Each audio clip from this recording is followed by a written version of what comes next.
Hello everyone, welcome to our channel. So in this video we are going to discuss some basic things about decimal numbers और उसके बाद हम exercise 2.5 को cover करेंगे. तो चलिए इस वीडियो को start करते हैं. So the first thing is basic things about decimal numbers. कुछ basic things हम discuss करेंगे decimal numbers के बारे में. एक decimal number कैसे लिख सकते हैं? 0.5 ये एक decimal number है, 0.01 ये एक decimal number है, 0.7 ये एक डेसिमल नंबर है. तो अगर आपसे पूछा जाए स्टूडेंट्स कि ये जो हमारा डेसिमल नंबर है 0.5 इसको फ्रैक्शन की फॉर्म में लिखना है तो आप इसको फ्रैक्शन की फॉर्म में कैसे लिखेंगे? ये जो 5 है इसको न्यूमरेटर में ऐसे का ऐसे लिख दो, ठीक है. और डिनोमिनेटर में क्या होगा?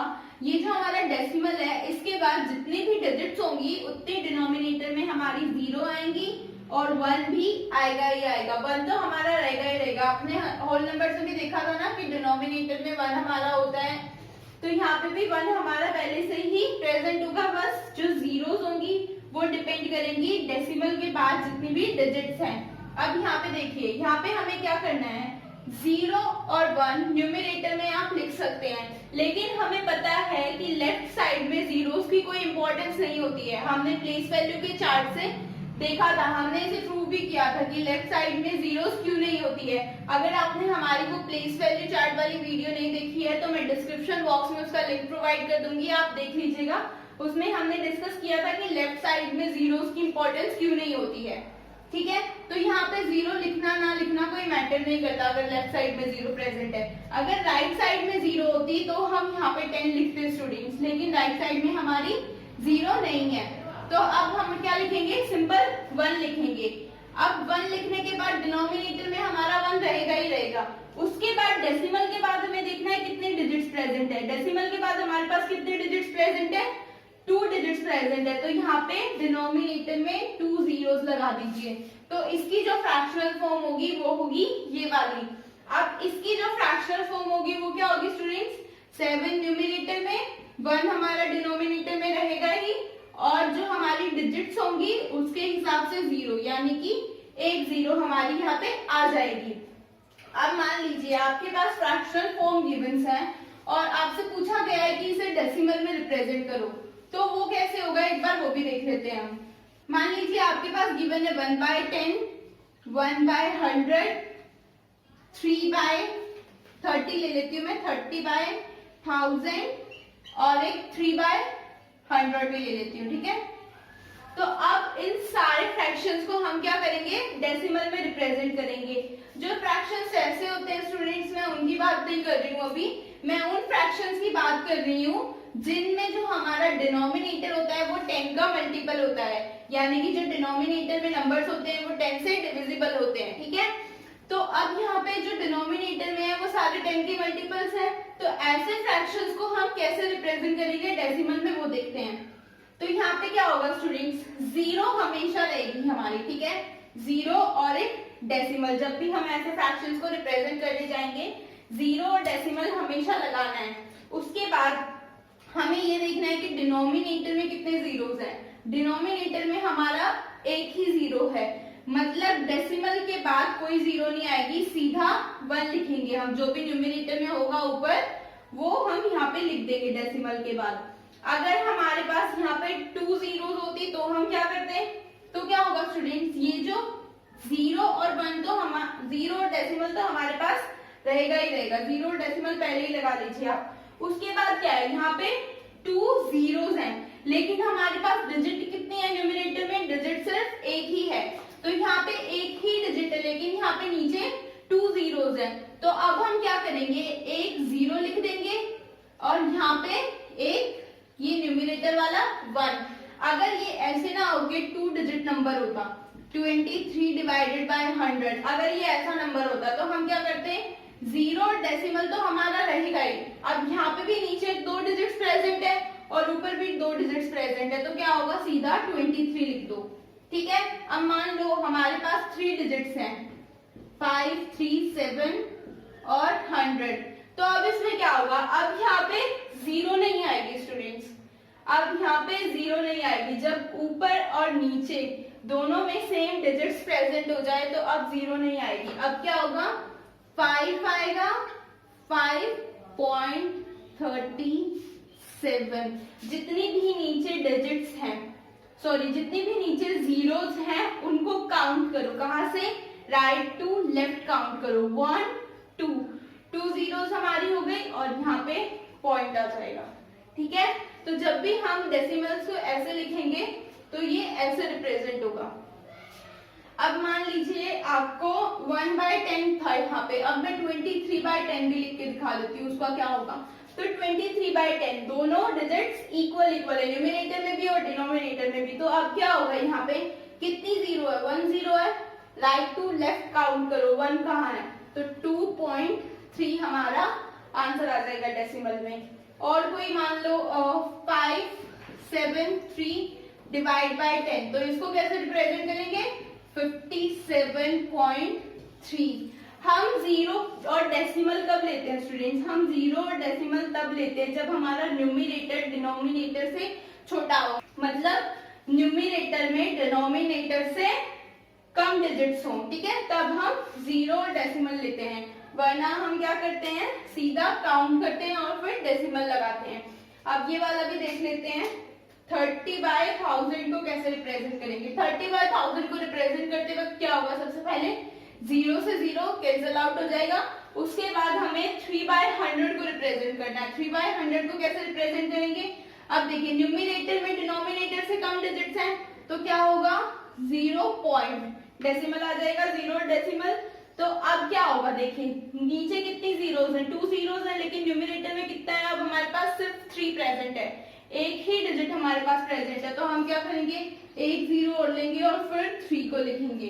तो हम जब भी फ्रैक्शन से डेसिमल में कन्वर्ट करते हैं, उन फ्रैक्शंस को जिनका डिनोमिनेटर 10 का मल्टीपल होता है, तो उनको कन्वर्ट करने के लिए कैसे करते हैं हम, ये वाले मेथड हम अप्लाई कर सकते हैं। तो अब हम एक्सरसाइज 2.5 कवर कर लेते हैं। तो एक्सरसाइज 2.5 का फर्स्ट क्वेश्चन पढ़ते हैं स्टूडेंट्स। तो फर्स्ट क्वेश्चन है हमारा, विच इज ग्रेटर। दो डेसिमल नंबर्स दे रखे हैं हर पार्ट में और पूछा गया है कि कौन सा बड़ा है, ये बताना है। तो फर्स्ट है हमारा 0.5 और 0.05, इन दोनों में से बताना है हमें कौन सा बड़ा है। तो अगर मैं इन्हें फ्रैक्शन में लिखूं तो फ्रैक्शन में क्या होगा स्टूडेंट्स, ये एक होगा 5/10 ये वाला, और इसको होगा 5/100।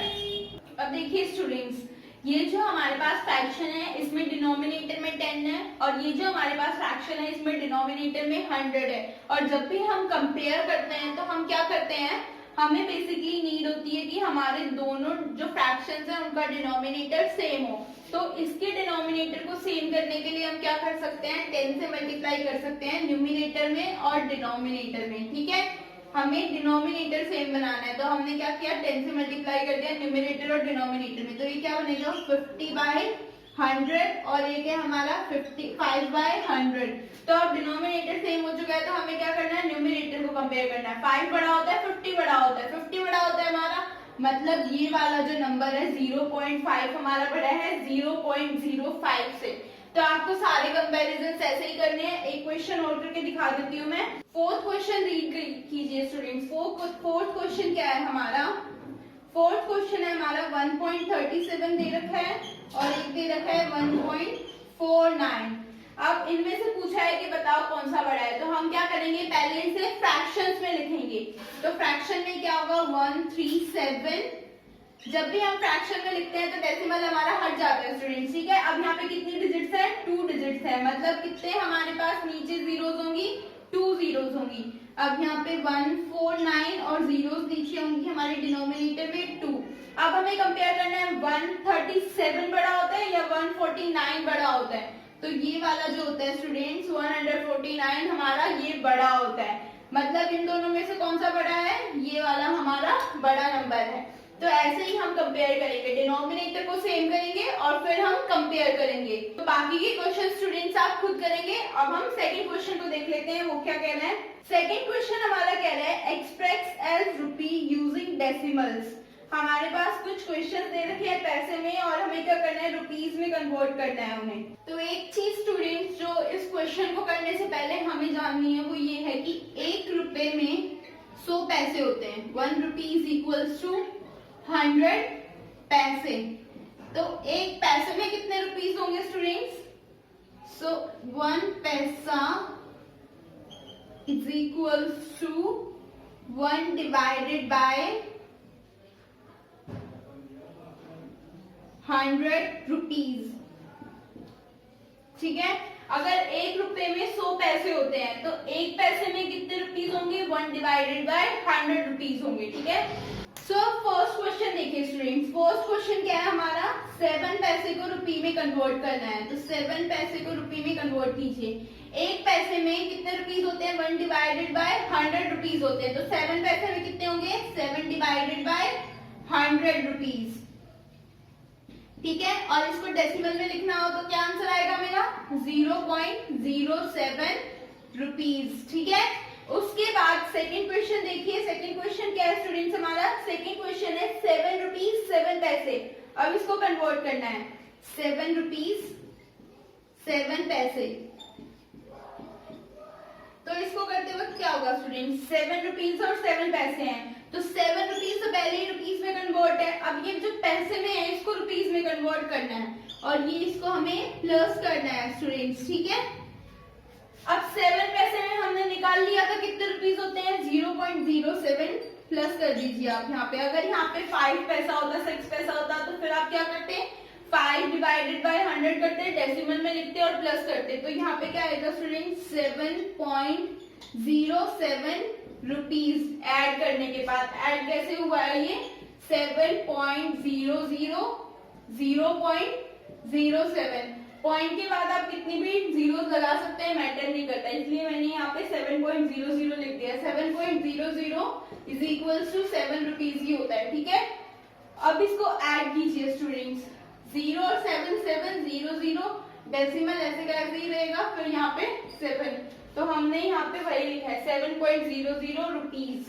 बाकी के बचे हुए सेकंड क्वेश्चन के पार्ट्स आप खुद करेंगे स्टूडेंट्स। थर्ड क्वेश्चन और फोर्थ क्वेश्चन बेसिकली कन्वर्जन पे बेस्ड है, जो आपने 6th क्लास में मेजरिंग यूनिट्स की कन्वर्जन पढ़ी थी ना, मेजरिंग यूनिट्स उन्हीं पे बेस्ड है। अगर किसी को नहीं आती है तो मैं डिस्क्रिप्शन बॉक्स में उस वीडियो का लिंक प्रोवाइड कर दूंगी जिसमें मैंने मेजरिंग यूनिट्स अच्छे से समझा रखा है, तो पहले आप वो वाला लिंक देख लेना, वो वाली वीडियो देख लेना, उसके बाद थर्ड और फोर्थ क्वेश्चन आप खुद सॉल्व करेंगे, उससे क्या होगा? आपकी प्रैक्टिस हो जाएगी। फिफ्थ क्वेश्चन देखिए स्टूडेंट्स, फिफ्थ क्वेश्चन में क्या है? Right the following decimal number in the expanded form. इसका एक पार्ट में करा देती हूँ, बाकी आप खुद करेंगे। सो क्वेश्चन है हमारा 20.03, ये हमारे पास क्वेश्चन, और इसको क्या करना है? एक्सपेंडेड फॉर्म में लिखना है। तो क्या करना है आपको? सिंपल, बस यहाँ पे 2 लिखो, उसके बाद सबसे पहले ये देखो पॉइंट के जो यहाँ पे लेफ्ट वाले डिजिट्स हैं उनकी प्लेस वैल्यू लिख दो। ये वंस की है और ये है हमारी टेंस। ठीक है, प्लेस वैल्यू लिख दी, अब उसको मल्टीप्लाई कर दो उनके पोजिशनल रेट से। तो 2 इंटू टेंस पोजिशन पे था तो 10 से मल्टीप्लाई करो, प्लस 0 हमारे कौन से पोजिशन पे है? 1 से, तो 1 पे मल्टीप्लाई करो, 0 इंटू 1 प्लस, अब ये जो हमारी डेसिमल के बाद वाले डिजिट्स है राइट साइड में, इनको कैसे करना है स्टूडेंट्स? 0 इंटू 1 बाय 10, ये हमारी 10th पे है, 10th, और ये है हमारी 100th, इनकी प्लेस वैल्यू। यहाँ पे क्या होता है? वंस, टेंस, और डेसिमल के बाद क्या होता है? टेंस, हंड्रेड्स, TH आ जाता है, यहाँ पे S होता है। ठीक है, तो यहाँ पे जब हम मल्टीप्लाई करेंगे स्टूडेंट्स तो फ्रैक्शन में मल्टीप्लाई होगा हमारा। पॉइंट हमारा इसीलिए आया है क्योंकि वो जो हमारी फ्रैक्शंस होते हैं 4/5, इन्हीं को तो ही हम डेसिमल में लिखते हैं ना। अगर हमारे पास कुछ ऐसा होता 2/2, तो ये तो कैंसिल आउट होके 1 होल नंबर बन जाता। तो ये जो डेसिमल्स होते हैं ये तो फ्रैक्शंस में ही है, इसीलिए पॉइंट के बाद वाले जो डिजिट्स होती हैं उनकी मल्टीप्लीकेशन किससे होती है? फ्रैक्शन से होती है। अब यहाँ पे क्या है? 10th, तो ये 0 किस पोजीशन पे है? 10th पोजीशन पे है, तो 0 इंटू 1 बाय 10 प्लस ये जो हमारा 3 है इसको किससे करेंगे? 3 इंटू 1 बाय 100 पे है ये। अब क्या करना है? इनको प्लस करके आप देख लीजिए, यही आंसर आ जाएगा। मैं आपको दिखा देती हूँ। 2 इंटू 10 20 प्लस 0 इंटू 1 0 प्लस ये 0 से कुछ भी मल्टीप्लाई करो 0 ही रहता है, प्लस अब ये जो 3/100 है 3/100 ये हमने डिस्कस किया था ना, इसको कैसे लिख सकते हैं, तो ये क्या हो जाएगा 0.03। तो इसको जब प्लस करेंगे तो ये होगा 20.03। वही आंसर आ चुका है स्टूडेंट्स। ठीक है, तो आपको सारे क्वेश्चंस को ऐसे ही एक्सपेंडेड फॉर्म में लिखना है और आप लिखने के बाद आप चेक भी करेंगे। ठीक है, गलतियां हो सकती है आपसे जब आप फर्स्ट टाइम करेंगे, तो लिखने के बाद आप चेक भी करेंगे ऐसे। तो बाकी के सारे पार्ट्स आप खुद करेंगे। नेक्स्ट क्वेश्चन देख लेते हैं स्टूडेंट्स, एक बार क्या बोल रहा है वो, right the place value of 2 in the following decimal numbers. तो फर्स्ट पार्ट क्या है हमारा 2.56। क्वेश्चन में वो हमसे पूछ रहा है कि जो हमारा 2 नंबर है उसकी प्लेस वैल्यू बताओ।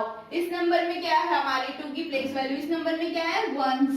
ठीक है, सेकंड पार्ट देखिए, सेकंड पार्ट में क्या है 21.37। इसमें हमारी क्या है, ये 1s होता है और ये 10s होता है, तो यहाँ पे क्या है हमारी 2 की प्लेस वैल्यू 10s। उसके बाद थर्ड क्या बोल रहा है वो हमें 10.25। अब ये वाला जो 2 है हमने डिस्कस किया था ना लास्ट में, ये होती है 10th, ये होती है 100, ऐसे ही नेक्स्ट वाले की होगी 1000, ऐसे ही चलती जाएगी डेसिमल्स के बाद। ठीक है, तो इसकी क्या हुई, इसकी हुई 10th प्लेस वैल्यू। जो हमारा नेक्स्ट है उसकी क्या है 9.42 है हमारा, इसकी है मेरी 100th। ठीक है, और जो हमारा फिफ्थ पार्ट है उसकी क्या है, उसकी है मेरी 1000th प्लेस वैल्यू है। ठीक है, अब 7th क्वेश्चन भी देख लेते हैं। 7th क्वेश्चन पढ़िए स्टूडेंट। 7th क्वेश्चन में क्या बोल रहा है वो, Dinesh went from a place A to B। तो एक कुछ ऐसे करके हमें फिगर गिवन है, फिगर बना देती हूँ मैं। ये हमारे पास एक फिगर है A, B, C और D। तो फर्स्ट लाइन है Dinesh went from place A to B। Dinesh जो है वो प्लेस A से प्लेस B पे गया and from there he went to place C, और B से वो C पे गया। तो A से B का जो डिस्टेंस था वो था 7.5 किलोमीटर, और जो B से C का डिस्टेंस था वो था हमारा 12.7 किलोमीटर। नेक्स्ट लाइन क्या बोल रहा है स्टूडेंट्स वो, Ayub went from place A to place D। Ayub जो है वो प्लेस A से प्लेस D पे गया और D से वो C पे गया। दिनेश कैसे गया है, दिनेश A से B पे गया है, B से C पे गया है, लेकिन आयुब कैसे गया है A से D पे और D से C पे। अब A से D का डिस्टेंस क्या है स्टूडेंट्स, हमारा A से D का हमारा डिस्टेंस है 9.3 किलोमीटर, एंड जो D से C का डिस्टेंस है वो है हमारा 11.8 किलोमीटर। तो ये हमें क्वेश्चन में गिवन है स्टूडेंट्स। अगर आप प्रॉब्लम को अच्छे से पढ़ेंगे स्टूडेंट्स तो वर्ड प्रॉब्लम को टैकल करना कोई ज्यादा मुश्किल बात नहीं रहेगी। बस क्वेश्चन को क्या करना है, ध्यान से पढ़ना है, जो जो गिवन है वो साथ साथ लिखते जाओ। मैंने भी क्या किया है, जो जो गिवन है साथ साथ लिखा है। उसके बाद आप क्वेश्चन पढ़ो कि क्वेश्चन में वो आपसे पूछ क्या रहा है। ठीक है, तो अब हम क्वेश्चन पढ़ने की वो हमसे चाहता क्या है, Who traveled more and by how much। उसने हमसे क्या पूछा है, उसने हमसे ये पूछा है कि कौन ज्यादा चला है और कितना ज्यादा चला है। तो दिनेश का रूट क्या था, ये वाला रूट दिनेश का था। ठीक है, और ये वाला जो हमारे पास रूट है ये किसका था, ये हमारा आयुब का रूट था। तो इसको क्या करना है, बस जो हमारा रूट है उसको प्लस कर दो, जो उस रूट का डिस्टेंस है उसको क्या करना है, प्लस करना है। तो पहले दिनेश वाले का करते हैं 12.7 और एक 7.5 किलोमीटर। ठीक है, इसको प्लस कर दो, 7 5 12 कैरी 1, 7 into 9 और ये 1, तो यहाँ पे कैरी 1 हो जाएगा और ये हो जाएगा 2 और डेसिमल ऐसे का ऐसे। तो ये जो मेरा आंसर आएगा ये आएगा 20.2 किलोमीटर। दिनेश ने हमारा 20.2 किलोमीटर डिस्टेंस ट्रेवल किया है। आयुब ने कितना किया है 11.8, 9.3 प्लस कर दो 8 and 3 11 carry 1, 9 and 1 10 and 1 11 carry 1 and 1 2, 21.1 kilometre distance Ayub ने ट्रेवल किया है। तो ज्यादा डिस्टेंस कितने ट्रेवल किया है, आयुब ने ट्रेवल किया है। एक ने 20.2 किया और आयुब ने 21.1 किया। अब वो ये पूछ रहा है कि आयुब ने दिनेश से कितना ज्यादा डिस्टेंस ट्रेवल किया है। तो हम क्या करेंगे 21.1 में से 20.2 को सबट्रैक्ट कर देंगे। तो सबट्रैक्ट करने के बाद जो भी हमारा आंसर आएगा वो होगा कि आयुब ने दिनेश से इतना ज्यादा ट्रैवल किया है। तो इसको करते हैं तो इसको सब्ट्रैक्ट करने के बाद स्टूडेंट्स हमारे पास आंसर आएगा 0.9 किलोमीटर। ठीक है, तो आयुब ने 0.9 किलोमीटर ज्यादा ट्रैवल किया है दिनेश से। नेक्स्ट क्वेश्चन पढ़िए स्टूडेंट्स। नेक्स्ट क्वेश्चन है हमारा, श्यामा बॉट 5 kg 300 ग्राम एप्पल्स। श्यामा ने कितने एप्पल्स खरीदे हैं? 5 kg 300 ग्राम एप्पल। सबसे पहले हमें वर्ड प्रॉब्लम्स में क्या करना है, जो गिवन है उसको लिख लेना है। तो श्यामा ने कितने एप्पल्स खरीदे हैं? 5 किलो 300 ग्राम। उसके बाद वो क्या कह रहा है, इतने तो उसने एप्पल खरीदे हैं और 3 किलो 250 ग्राम मैंगोज खरीदे हैं उसने।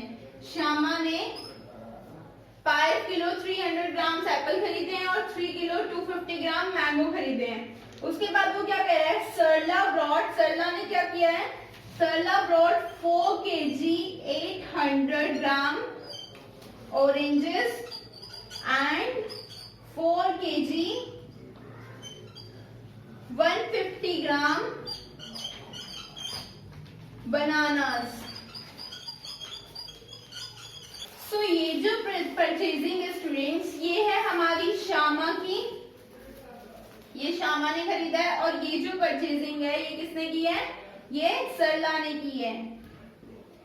और अब वो हमसे क्या पूछ रहे हैं students, who bought more fruits, किसने ज्यादा फ्रूट्स खरीदे हैं। तो इसको निकालने के लिए हम क्या करेंगे, जितने ये वाले फ्रूट्स हैं पहले इनको प्लस करो और जितने ये वाले फ्रूट्स हैं इनको प्लस करो।